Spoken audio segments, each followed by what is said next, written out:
দার্জিলিং এ এসে যদি এই ভিউটা না দেখো তাহলে কিন্তু তোমরা অনেক কিছু মিস করবে। সো হ্যালো এভরিওয়ান, আজ একটু হাঁটছিলাম দার্জিলিং চৌরাস্তার পেছনের রাস্তাটা দিয়ে। সামনের দিকটা যতটাই ব্যস্ত আর ভিড়ভাট্টা, পেছনের দিকটা ঠিক ততটাই ফাঁকা আর শান্ত। চারিদিকে পাহাড়ি ঠান্ডা হাওয়া, একদম নিরিবিলি পরিবেশ। হাঁটতে হাঁটতে মনটাই ফ্রেশ হয়ে যাচ্ছিল। এই সামনে একটা ছোট্ট পার্ক আছে বাচ্চাদের খেলার জন্য। দেখো কত বাচ্চা এখানে খেলছে, হাসছে, তাদের হাসির আওয়াজে জায়গাটা একদম প্রাণবন্ত হয়ে উঠেছে। আর একটু সামনে এগোতে হঠাৎ চোখে পড়লো সেই অসাধারণ দৃশ্য। দূরে পরিষ্কারভাবে দেখা যাচ্ছে বরফে ঢাকা বিশাল কাঞ্চনজঙ্ঘা।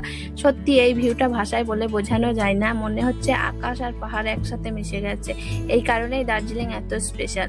তোমরা যদি কখনো দার্জিলিং আসো তো এই জায়গাটা একবার অবশ্যই ঘুরে যেও, দেখবে তোমাদের ভালো লাগবে। আর সবসময় কাঞ্চনজঙ্ঘা পরিষ্কারভাবে ওঠে না, তো দেখাও যায় না। আজ একটু ঘুরতে এসেছিলাম এদিকে, পরিষ্কারভাবে উঠেছিল, তাই তোমাদের সাথে শেয়ার করলাম।